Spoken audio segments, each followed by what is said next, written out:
Today I'm reviewing the Ordinary Coverage Foundation in my Best Foundation for Oily Skin series.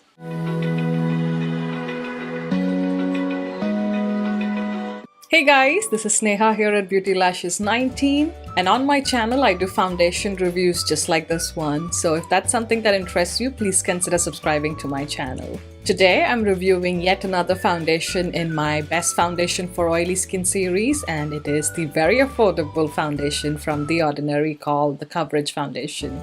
Now I was matched to the shade 2.1Y, which is meant for medium skin tones with yellow undertone. So they have three numbers, so 1, 2 and 3. 1 is meant for light or fair skin tones, whereas 2 is for medium skin tones and 3 is for darker skin tones. The second number, so in my case it's 2.1, so the 1 indicates the depth of the shade, which can range from 0 to 3. So 0 being the lightest to 3 being the deepest shade that they offer in that range. And finally the alphabet at the end indicates the undertone. So Y is for yellow undertone, P is for pink, R is for red, and N is for neutral. Now 3 of the shades also have an additional letter at the end, which have either an S for a silver highlight or a G for a golden highlight. So that's the nomenclature of the foundations, but they do describe what kind of undertone and what skin range the particular shade is. Now on the website there is no preference for the tool being used, so I am going to do the one half with the Beauty Blender and the other half with my Sephora foundation brush. And as with all my foundation reviews, I've already gone ahead and moisturized my face with the Ombre Lait Cream Concentrate. I'm next going to prime my face with the Skindinavia Primer Spray. Now, although this container looks tiny, it actually contains the full 1 fluid ounce or 30 ml of product. So it's funny how companies fool you into thinking that there's a lot more product with the packaging. And just for comparison, let's look at some other foundations that contain the same amount of product. Now the closest packaging wise I found is the L'Oreal one, which looks like they have similar amounts in terms of packaging, but when you compare it with the Magic Foundation, this one seems to have so much more product, but in actuality it doesn't. Same with this packaging, look at how much is wasted just on the outer rim, do you see that? And another foundation that looks so much bigger. And the best part about this foundation, it only retails for £5.9 in the UK or $6.9 in the US and Canada, I believe. That is so affordable and just amazing. So there's a total of 21 shades. And this particular foundation, just based on the shades on their website, I think is more catered towards fair skin tones. So there's like 9 shades out of the 21 shades that's just for fair and light skin tones. Then we have 5 shades for medium skin tones, and then 7 shades in the deeper skin tone range. And this is what the outer packaging looks like. Very simple, nothing too fancy. And same with the packaging inside. So it's just this plastic container with a pump. The best thing is it also has a lock feature, so you can lock the pump and it won't be in use. So it's great for travel. One of the cons is that I don't think you can see how much foundation you've used up, but I don't know. It just seems like a very opaque plastic container. And as I've mentioned before, it's perfectly travel friendly because it's so tiny and it has that lock feature on the pump, so you don't need a separate cap to seal or protect the pump. Now the formula is oil-free, alcohol-free, gluten-free, nut-free, soy-free, cruelty-free, and vegan. It has a pH of 6 to 7.5 if that's of interest. So let's go on with the application of this foundation and then we'll discuss the claims of this foundation. This is my first time using this foundation, so I may have to... Let's try and get one full pump. Oh, okay. So this is what the product looks like.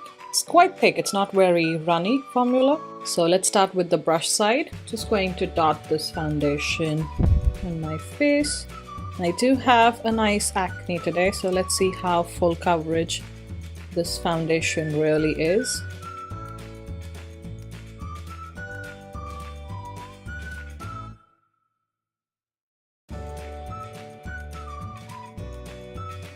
So just have a tiny amount of foundation still remaining. I'm going to see if it's buildable on my acne scarring. But as of now, I think it's a good medium coverage to begin with. And it feels very moisturizing and lightweight. So I'll be curious to see how this lasts on my oily skin. Gives a very luminous finish to the skin and it's very natural looking, if that makes sense. So let's see how it applies with the Beauty Blender sponge. So again, taking one full pump. This time I got more, so probably that first pump was not a full pump because it was a new container.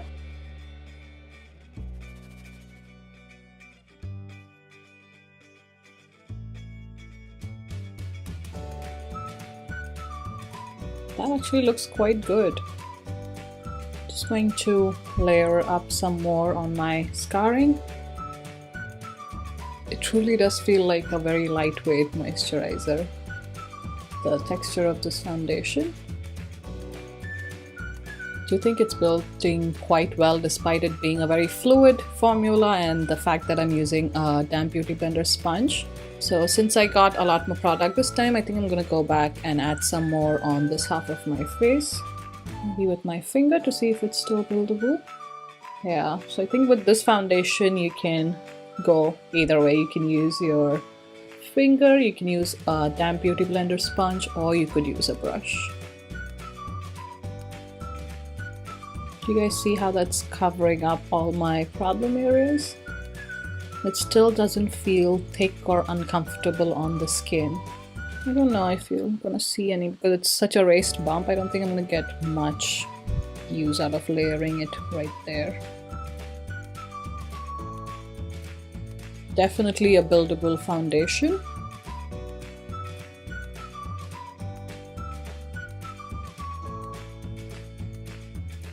So this is what the foundation looks like. Very moisturizing in my opinion, but very lightweight despite building like 2 layers, especially on my cheek and chin area. And I think it's giving me a good full coverage, as you can see, but it has this dewy finish to it, which I don't know. I prefer a matte finish just because I have oily skin, but that's something good if you have normal to dry skin, that you may like this dewy finish and you may not need to set it with powder. So I'm just quickly going to go over the claims. So it says it's a high spreadability pigment suspension system with high coverage. I don't know about the system, but it definitely has a good coverage. You can see that it started off with a solid medium coverage and I could build it up to cover all my scarring to result in a full coverage, but still looking very natural on the skin. It offers a smooth finish that avoids the heavy makeup look, which I totally agree with. I don't think my face looks particularly cakey right now, but that's before powdering. Texture is that of a lightweight, non-oily cream. I do agree with that. It went on so smooth, and I think this would be a great foundation if you just had, good skin to begin with, very few problem areas, and you can just apply it like a moisturizer with your finger. It has a proprietary spreadability system that allows the pigment to look natural on the skin, and it resists collecting in fine lines and stays on longer, which is amazing because I always get settling into my smile lines. So I'm going to observe for that if this foundation does actually settle or not. Let's see as of now. Okay, I do see some settling into smile lines. I'm not going to lie about that. I do have some settling around here and also at the corners of my mouth. It has a unique suspension system that allows shades to look so natural that 3 shades or more will suit most skin tones. Now, I did try a few shades around 2.1Y and none of them matched me, so I don't think this is true. I don't think you will find 3 or more shades that's going to match you. In case you're my skin tone, I did try 2.1P. That was totally off. It had a pink undertone. It looked gray on my skin. And I also tried 2.0YG. That also was too light for me. It gives a semi-matte finish. I don't know, I wouldn't call this a semi-matte. I would call this a dewy finish. And it's compatible with most primers from Ordinary. I do have 1 or 2 primers from Ordinary, and I haven't tried this with yet since it was my first time trying this foundation, but that's something I will try in the future. It has SPF 15 through the use of titanium dioxide in the formula, which is a physical form of sunscreen. So this will definitely have flashback. So yeah, I'm just going to quickly go ahead and finish the rest of my makeup and I'll be right back. So this is how the foundation looks once I finish the rest of my makeup and also set my face with the Laura Mercier translucent powder. Now I'm going to set my face with the Skindinavia setting spray. So this is what the foundation looks like up close once I've set it with the setting spray. So it has a very nice skin-like finish, I feel, this particular foundation. And one thing to note is that I did go over the little settling that I had in my smile lines with a damp beauty blender sponge before setting it with powder, and it did take away the foundation that had settled into the smile line, so that's something to consider. So I definitely think that this particular foundation has to be set with powder. What kind of powder you use would be dependent on your skin type, but I would highly recommend setting it with powder because otherwise you're going to have this foundation move around. But it was good that I could just blend back whatever had settled into the fine lines and blend it back into the rest of the face. So as of now, I've set it with powder. I do not have any settling into my smile lines. So it's about 11 a.m. here, and I'm going to check back in a few hours. So this is the 5.5 hour check-in, and I've just been sitting here and editing my video that was uploaded just a few minutes ago. And it was a very stressful day for me because I was editing like crazy, and then the video just got uploaded in time. So sorry about not being able to check in earlier, but this is what the foundation looks like. I feel it's not bad, but then again, it's not a really hot day. It's only about 53 to 58 degrees Fahrenheit or 14 to 12 degrees Celsius. So it's pretty cold, but my T-zone is oily. My cheeks also have that glow or shine. So when I look closer, I do see that there is some collection right behind my nostril, as always with most foundations. I do have some settling into smile lines, but it's not as bad as many other foundations that I've tested in the past. Another thing I noticed is that when I had lunch, my lipstick transferred right here, and when I tried to get the lipstick off, some of the foundation also rubbed off.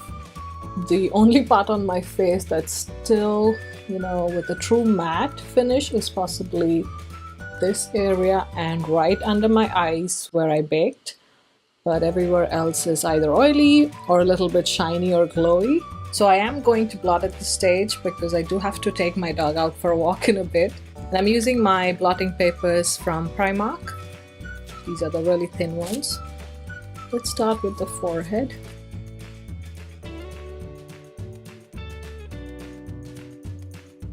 Okay. 3 blotting sheets later, and it's interesting that all of these seem to have color to them. So either my bronzer or my powder was translucent, so it shouldn't be this brown shade. So it's most likely my foundation or my bronzer that came off. So let's have a closer look. I don't think the foundation looks bad. It's come back to that nice soft matte finish that it started with. I do think some foundation has rubbed off from around my nose, which is where I'm usually itchy. So I think because of that. But otherwise it seems to be okay everywhere else. So I'm just going to wear this foundation till the end of the day and come back with my final thoughts. So it's been over 8 hours since I've had the foundation on my face, and this is what it looks like.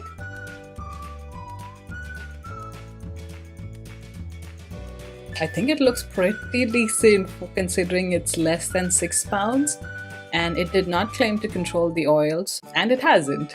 But I'm not too mad at this foundation because, it's still not a greasy mess like so many other foundations did.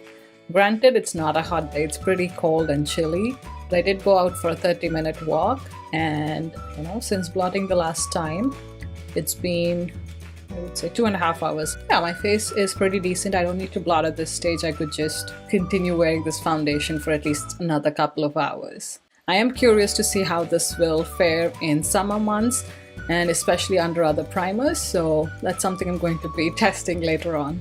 Also, I didn't notice much creasing into my smile lines with this foundation compared to so many other foundations that I've tried, which is great. I do think this foundation gives a very nice skin-like finish, so I like that about this foundation. As you can see, it looks super natural, just that I look a little extra glowy, which I personally don't mind. Overall, I would give this foundation a big thumbs up. I think I would rate it probably 9.5 out of 10, just because it didn't claim to control oil. So I think this foundation would be good for almost all skin types depending on how you set the foundation.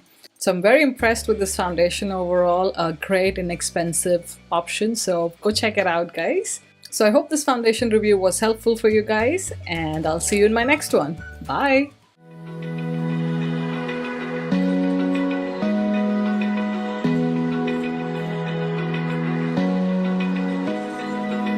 Open eye, feel the waves cut through me.